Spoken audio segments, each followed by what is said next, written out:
Farmington, the temperature... Nope.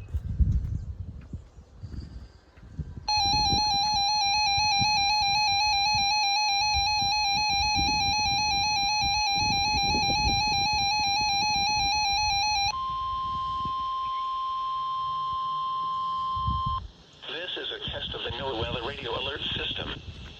During hazardous weather and emergency situations, the alert tones which were just broadcast will automatically activate special receivers to alert you of impending hazards. This test is normally conducted weekly around 11 a.m. If hazardous weather is imminent or occurring, the test may be canceled. To provide the most consistent warning service possible, the alert tones will only be activated for the following counties in the WWF75 listening area in Missouri, Crawford, Franklin, Gasconade, Iron, Phelps, and Washington. If your receiver was tone activated, the alert function will automatically reset after the test.